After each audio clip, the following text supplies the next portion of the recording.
Right now on Hoosier News Source, a local man is charged with domestic battery against a pregnant woman, and a malfunction triggers a false gas line break.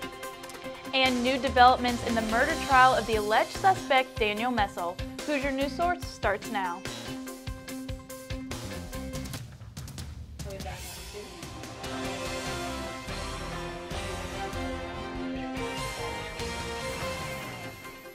Hello and welcome to this week's episode of Hoosier News Source. I'm Meredith Seaman.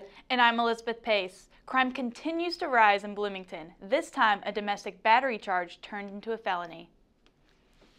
Bloomington police arrested 26-year-old Christopher Irvin on a level 6 federal crime of domestic battery against a pregnant woman. Police responded to a 911 call of disturbance on 900 block of North Illinois Street at 3:30 Saturday afternoon. The pregnant woman said a verbal disagreement escalated to a physical altercation where Irvin pushed her on the ground and struck her with a tennis shoe. There were no serious injuries and the woman declined treatment. Irvin is in holding at Monroe County Jail. Crime continues on Sunmar with an armed robbery. The Monroe County Sheriff's Office are searching for a suspect in connection to an armed robbery on South Victor Pike. The suspect displayed a handgun and requested money while wearing a black hoodie and a red undershirt. Police believe the suspect is a white male with a thin build at 5 feet 7 inches. If you have any information about this case, please contact the Monroe Sheriff's Department Non-Emergency Dispatch at 349-2780. Police arrested Daniel Messel in April earlier this year as a suspect in the Hannah Wilson murder case. Messel appeared in Brown County Court Thursday, where he can legally seek public funds in his defense leading up to the trial. Messel did not say anything in court when the judge ruled in favor of him after his attorney argued for his right to a fair trial. Messel's murder trial is scheduled for February of 2016.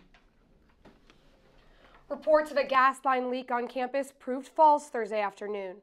The alleged leak was reported between the 700 to 1000 block of East 13th Street. Roads were shut down and students were encouraged to seek shelter and stay clear of the area. However, authorities did not discover a gas leak and are now looking into what may have caused the malfunction. Well, every member of Alpha Tau Omega was moved out from the 3rd Street house by 6 p.m. last Friday. The fraternity was disbanded after a sexually explicit video was leaked on Twitter. Former members of the organization had to find housing elsewhere for the duration of the semester. It's unclear right now what will happen to the building. Indiana University holds 635 rare video, film, and sound recordings throughout campus. But some of these recordings have been deteriorating and could be lost forever. Here's what IU is doing to save these pieces of history. Taking pictures, recording sound, and making videos is easier today than it ever was in the past. With just a few taps on a smartphone, anyone can capture and save that moment forever. But going back more than 100 years, the first audio recording for playback was made on a wax cylinder. To save a recording that old takes a lot of time and money. IU has invested $15 million into the Media Preservation Initiative. This gives the university the opportunity to digitize and distribute its large collection of rare and unique recordings. But other formats like the lacquer discs that I was speaking of are much more at risk for degradation. They are actively falling apart. It's literally a race against time to try to recover lacquer disc recordings. We see recordings in our vaults at the Archives of Traditional Music, for example. They're actively peeling and cracking, and we're not getting to all of them in time. But why should IU be putting its money into saving these recordings? We need to be preserving these things now so that the people of the future can hear them and understand them, and that the items that are on those tapes and wax cylinders and pieces of wire from wire recordings and what have you don't die. Recordings from the initiative will be accessible to either the public, IU community, or specified researchers as decided by the department holding the media. For Hoosier News Source, I'm Neil Hedlund. Thanks, Neil. IU will receive $15 million over the next 5 years to fund the initiative. Thanksgiving break is only 2 weeks away, which means students living in dorm halls need to start making other arrangements for staying on campus. Hoosier News Source's Laura Puglisi spoke with IU International students who chose not to go home for the holiday. Right now I'm here at Foster Quad, one of the many residence halls for freshmen here at IU. The building behind me is Foster Shea, home for international students here.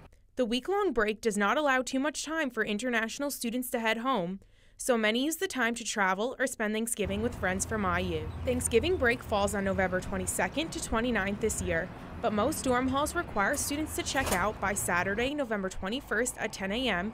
and allow students to return on Sunday, November 29th at 8 a.m. Most of international students that I know will go out, go to maybe East Coast or West Coast during the Thanksgiving break, because most of us go to home during winter break. So it's a really good opportunity to travel around. Students who need to stay on campus over break will need to move all of their belongings to a different residence hall for the week and must pay $100 to reserve a room for break housing in which there will be no food, desk, or mail service available.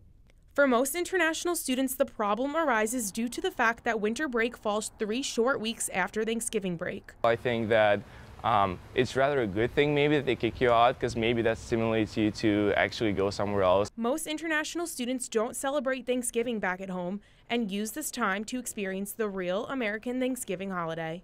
I actually really like this holiday because it's all about family union, and I love pumpkin pies. During one of Oscar's previous Thanksgiving trips home, he spoke to an American woman in the airport in Austria about the holiday. And I told her that we had Thanksgiving break, and she was like, "Oh, what? You didn't stay in the U.S. for Thanksgiving break? It's a shame. You should definitely experience the whole spirit and the tradition." For Hoosier News Source, I'm Laura Puglisi. The following dorm halls will be closed during break. Coming up on Hoosier News Source, Rec Sports begins their initiative to get students moving. Plus, IU Parents Weekend proved to be nothing short of eventful. Stay with us.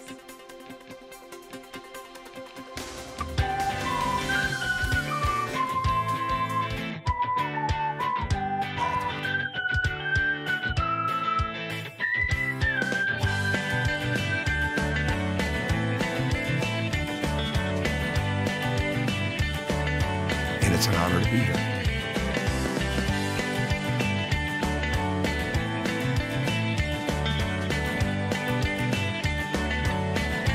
After suffering a season-ending injury in late March,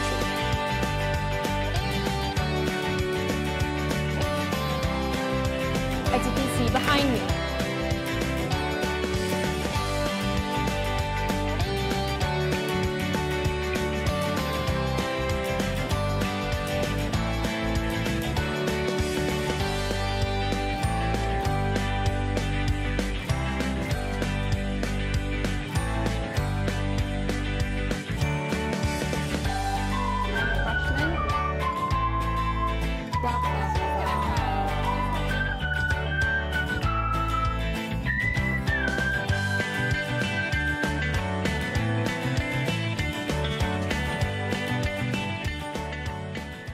Welcome back. The Recreational Sports Sorority Council launched a new program for the month of November. HNS reporter Katie Billman has more on the app that combines getting active with giving back. On November 1st, the Recreational Sports Sorority Council launched a new project called Movember. Sororities with representatives on the council are encouraged to download an app called Charity Miles, which tracks exercise and donates to charities of their choice. Well, one of the girls in the council, Taylor Brockmiller, she's from AOPI. Their chapter already did it, so she said it might be a good way to tie in a philanthropy and donating money to charity while also getting those steps in and increasing their activity. This is the first year the council has introduced the Charity Miles program, and 13 sororities are participating. I know a lot of girls are excited. They love to work out, and of course, with all the philanthropy stuff that we do, saying, hey, we do Charity Miles as well is just another benefit. 36 different charities are available for selection, which all have corporate sponsors that fund your steps. Bikers earn up to 10 cents per mile, while walkers and runners earn up to 25 cents per mile. At the end of each week, chapter standings will be posted both here at the SRC and at the WIC. At the end of November, the sorority with the most tracked steps will win a private group exercise session for their entire chapter. Although Movember revolves around Greek life, you don't have to be in a sorority to give back. The app is free to all Android and iPhone users, and it even lets you share your donation results on social media. For Hoosier News Source, I'm Katie Billman. The Recreational Sports Sorority Council accepts new sorority representatives year-round.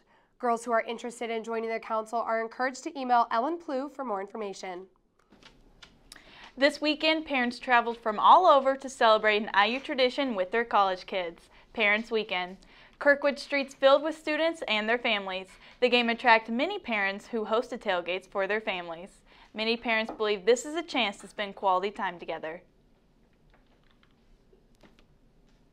I really like the parent time with other parents, get to know some other people and stuff. I like to spend time with both my daughters and really understand what their day is like. It's really just a great opportunity for family time for them. Tailgate fields, shops on Kirkwood, and restaurants all bursted with families. The art museum tours and different concerts were also available on IU's campus. The Division of Student Affairs organized all of these activities to make sure families had a good weekend. Well, that's all we have for you this week on Hoosier News Source. For more campus and local news, visit our website at iustv.com. And follow us on social media. Like us on Facebook at IUSTV News and follow us on Twitter at Hoosier NW Source. From all of us here at IUSTV, thanks for watching and we'll see you next week.